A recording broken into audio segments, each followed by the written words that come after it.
बहुत समय पहले की बात है।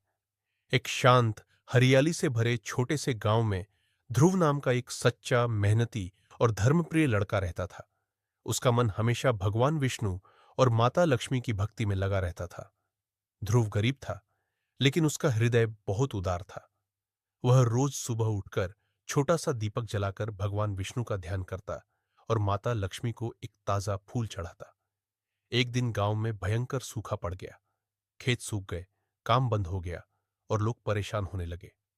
ध्रुव के पास भी खाने को बहुत कम था, लेकिन फिर भी वह रोज कुछ दाने मंदिर में चढ़ा देता। गांव वाले उससे कहने लगे, ध्रुव, अपने लिए रखो, ये दाने तुम्हें ही चाहिए।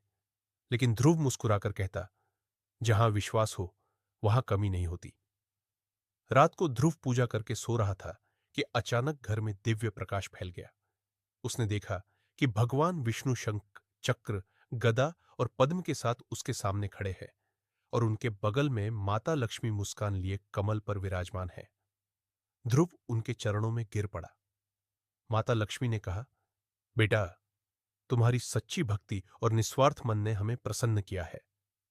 भगवान विष्णु बोले, ध्रुव, तुमने कठिन समय में भी विश्वास नहीं छोड़ा। जहां श्रद्धा हो वहां हम अवश्य आते हैं। माता लक्ष्मी ने अपने कमल से एक सुवर्ण कण जमीन पर गिराया।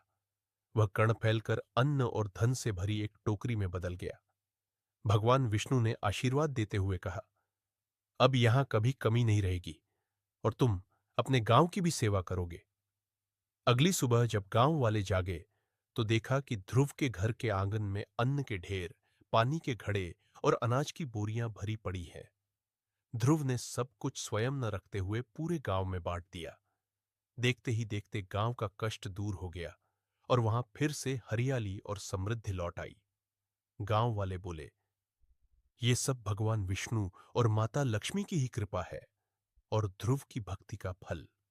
और उस दिन से लोगों ने समझ लिया, जहां विश्वास, दया और भक्ति होती है, वहां भगवान विष्णु और माता लक्ष्मी की कृपा अवश्य बरसती है।